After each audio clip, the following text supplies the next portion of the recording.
சில செடிகள் வந்து பாத்தீங்கன்னா பூ ரொம்ப சூப்பரா இருக்கும், நிறைய வைக்கும். ஆனா வந்து டக்குன்னு என்ன ரீசனே தெரியாம உதிர்ந்துரும். ஆனா பயங்கரமா பூ வைக்குதுப்பா, ஆனா பூ நிக்கவே மாட்டேங்குது அப்படின்னு சொல்லி ஃபீல் பண்றவங்களா நீங்க? அந்த மாதிரி சில வெரைட்டிஸ் இருக்குங்க. பூ ஒரே ஒரு நாள் மட்டும்தான் செடிகள்ல இருக்கும்.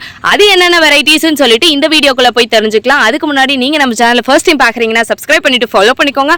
அடுத்தடுத்த வீடியோ உங்களுக்காக நிறைய இன்ட்ரெஸ்டிங்கான தகவல்களோட.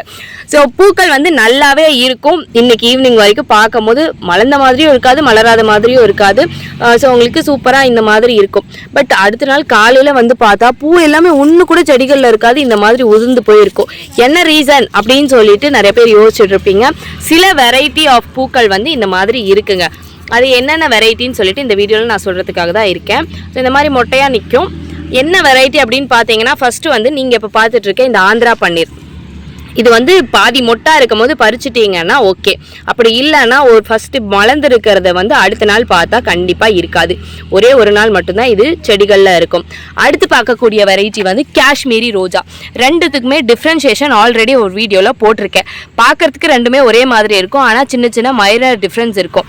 ஓகேங்களா? இந்த காஷ்மீரி ரோஜாவும் அப்படிதான், பார்க்க ரொம்ப அழகாக இருக்கும், நிறைய பூக்களாக இருக்கும். அடுத்த நாள் பார்த்தோம்னா அதில் ஒரு பூக்கள் கூட இருக்காது, ரொம்ப அக்லியாக மாறிடும்.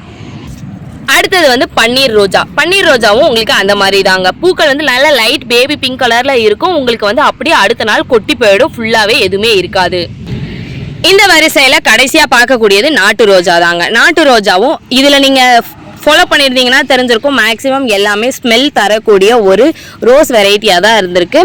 வாசனையாக இருக்கக்கூடிய அனைத்து ரோஜாக்களும் பார்த்தீங்கன்னா ஃபர்ஸ்டே மலர்ந்துருச்சுன்னா அதுக்கப்புறம் அடுத்த நாள் உங்களுக்கு உதிர ஆரம்பிச்சிடும். ஸோ வாசனை தர ரோஜாக்கள் தான் இதில் அதிகமாக இடம் பெற்றிருக்கு.